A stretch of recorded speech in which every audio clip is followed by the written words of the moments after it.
Hola queridos amigos, nuevamente nos encontramos para seguir compartiendo este tiempo de estudio de los evangelios, centrándonos ahora en el Evangelio de San Marcos. El capítulo 8, desde el versículo 27 al 30, nos dice lo siguiente. Salieron Jesús y sus discípulos por las aldeas de Cesarea de Filipo, y en el camino preguntó a sus discípulos diciéndoles, ¿quién dicen los hombres que soy yo? Ellos respondieron, unos, Juan el Bautista, otros, Elías, y otro, alguno de los profetas. Entonces él les dijo, ¿y vosotros quién decís que soy?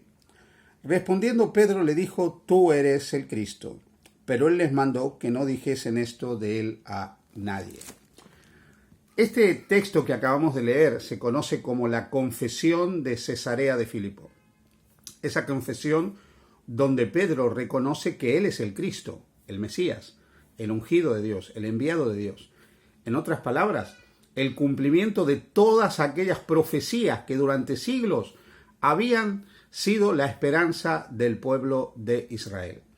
Otros, sin embargo, pensaban que era Juan el Bautista que había resucitado. Otros creían que quizás era Elías u otro de los profetas. Pero la pregunta que hace Jesús, que es la más significativa en todo caso, es cuando Él les dice, ¿y vosotros quién decís que soy yo? ¿Vosotros quién decís que soy yo? Muy bien. La respuesta de Pedro fue una confesión de fe. Tú eres el Cristo, el Hijo del Dios vivo. Ninguno de los otros discípulos negó la confesión de Pedro, por lo cual había algo que la gente creía de Jesús, pero había algo que ellos creían de Jesús. La gente podía pensar que Jesús era tal vez Juan el Bautista, que había resucitado de los muertos, que había vuelto a la vida, o Elías, el gran profeta que tenía que venir antes de la venida del Mesías. Pero lo que decía la gente no era lo importante para Jesús. Lo importante para Jesús era lo que sus discípulos pensaban acerca de él. Y esta confesión de Pedro, que es la expresión de la fe de esos 12 hombres que seguían a Jesús de un lado para otro, que estaban escuchando las palabras de Jesús, las enseñanzas de Jesús, que habían visto los milagros de Jesús, que compartían con él la vida, esa confesión de fe es lo significativo.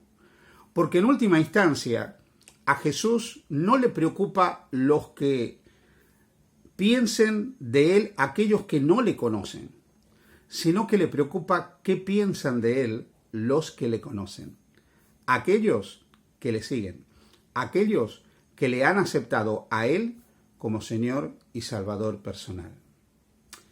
Entonces, ¿quién es Jesús para ti? ¿Quién es Jesús para otros? En el mundo en el que nosotros vivimos, para muchos Jesús es simplemente un personaje probablemente que ni existió. Muchos dicen que no hay ninguna evidencia histórica de la existencia de Jesús, lo cual es completamente falso. Tenemos una cantidad de evidencias históricas que nos permiten saber que Jesús existió. El Jesús de la historia, por supuesto que existe. Para otros, es un personaje histórico más. Con las evidencias históricas que hay, dicen, sí, Jesús existió, fue una persona que predicó una enseñanza muy bonita hace 2000 años atrás, y poco más, es un hombre. Algunos llegan todavía un poco más allá, y dicen que realmente Jesús fue un hombre enviado por Dios para traer un mensaje maravilloso a los seres humanos, y que vino a mostrarnos que Dios es un Dios de amor, pero sigue siendo un hombre. Otros todavía se atreven a dar otro paso y dicen, no solo era un enviado de Dios, era un mensajero de Dios, era un auténtico profeta, era realmente un profeta que nos vino a traer la palabra de Dios. Todos ellos de alguna manera reconocen a Jesús y ven en Jesús algo grande, ven en Jesús algo extraordinario, pero no llegan a ver lo que realmente es Jesús. ¿Quién es Jesús en primer lugar para la Biblia y qué debiera ser Jesús para ti? Según la palabra de Dios, Jesús es Dios, aquel que desde toda la eternidad cohabitó y compartió la eternidad con el Padre. El Evangelio de Juan lo dice, en el principio era el Verbo, y el Verbo estaba con Dios y el Verbo era Dios. Sus salidas, según el libro de Miqueas, son desde los días de la eternidad. Así que Jesús es coeterno y coigual con el Padre. Es una de las personas de la deidad.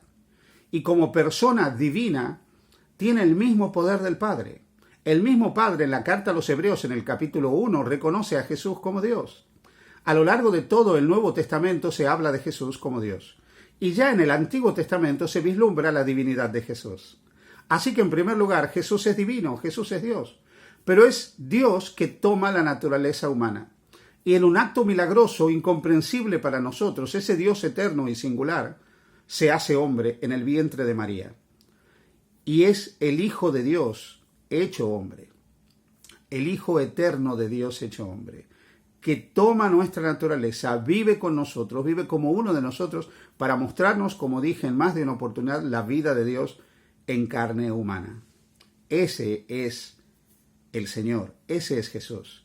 Según la Escritura, Jesús dedicó toda su vida a hacer buenas obras, vivió haciendo el bien y sanando a otros, desarrolló un carácter perfecto, desarrolló una vida impecable y ofrece ese carácter perfecto y esa vida impecable a todos aquellos que crean en él. Jesús vino como vicario del ser humano, vino a ocupar el lugar del ser humano caído, a triunfar donde Adán había fracasado, a ganar donde los seres humanos habían perdido completamente y a recuperar para el ser humano lo que en Adán todos habíamos perdido. Jesús es la victoria de Dios para la humanidad. Jesús es el gran acto de justicia de Dios a favor del hombre. Es el gran acto redentor de Dios para el ser humano. Así que Jesús, para poder hacer esto, entregó su vida por cada uno de nosotros. Esa vida impecable, esa vida perfecta, la entregó para que nosotros podamos tener vida eterna y finalmente vivir, cuando Él regrese por segunda vez en gloria y majestad, en un paraíso restaurado. Ese es Jesús, el Salvador del mundo, el Salvador de toda la raza humana caída. Pero la pregunta es, ¿quién es Jesús para ti? ¿Qué ha hecho Jesús en tu vida? ¿Qué has hecho tú con Jesús? ¿Has aceptado a Jesús como tu Señor y Salvador personal? Porque, ¿sabes? La Biblia dice en Hechos capítulo 4 versículo 12 que no hay otro nombre bajo el cielo dado a los hombres en que podamos ser salvos. Y el Evangelio de San Juan capítulo 3 versículo 16 dice que Dios amó al mundo de tal manera que envió a su Hijo Jesús, su Hijo unigénito, para que todo el que cree en Él no se pierda, sino que tenga vida eterna. ¿Quién es Jesús para ti?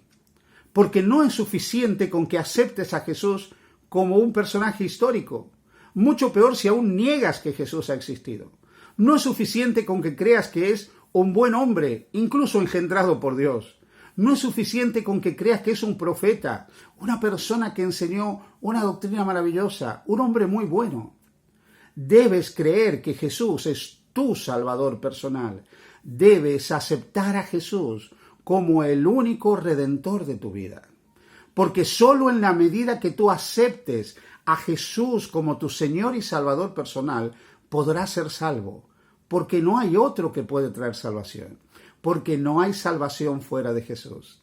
Ahora bien, si tú aceptas a Jesús, si yo acepto a Jesús, si lo aceptamos a Él como nuestro Señor, como nuestro Salvador, entonces se produce un milagro extraordinario en nuestras vidas. Se produce el milagro del perdón, de la liberación de la culpa, y se produce el milagro del nuevo nacimiento. Experimentamos un nuevo nacimiento, un nuevo comienzo. Así que si de alguna manera tú experimentas culpa por algo, hay perdón en Jesús. Si tú sientes que debes experimentar un nuevo comienzo en tu vida, es Jesús la solución para tus problemas. Él puede hacer que tu vida empiece de nuevo. Él puede hacer que tu existencia vuelva a cobrar sentido si esa existencia ha perdido realmente el sentido. Puede devolverte la esperanza perdida, las ilusiones que se han apartado, reconstruir los sueños rotos de tu vida y por sobre todas las cosas Jesús a ti y a mí nos puede dar la vida eterna. ¿Qué más tiene que hacer Dios para que creas en Él? ¿Qué más tiene que hacer Jesús para que le aceptes a Él? Por eso, querido amigo, querida amiga, querido hermano, hermana que me escuchas, ¿quién es Jesús para ti? No quién es para los otros. ¿Quién es Jesús para ti? No importa lo que otros opinen de Jesús. En los días de Él había diferentes opiniones. Sus discípulos expresaron lo que muchos creían acerca de Él. Pero Él dice, ¿y vosotros? ¿Quién decís que soy yo? Querida iglesia, ¿quién es Jesús para ti? Queridos líderes de la iglesia, ¿quién es Jesús para vosotros? Queridos hermanos, hermanas, amigos, amigas, ¿quién es Jesús para vosotros? ¿Quién es Jesús para nosotros? Ojalá que nosotros podamos decir como Pedro: tú eres el Mesías, tú eres el Cristo, el único Salvador de la humanidad, el Hijo de Dios, el cumplimiento de toda la esperanza de tu pueblo y el Salvador de la humanidad. Hoy podemos aceptar a Jesús como Señor y Salvador y hoy ser salvos. No pierdas esa oportunidad. Dios te bendiga. Feliz día junto a Jesús.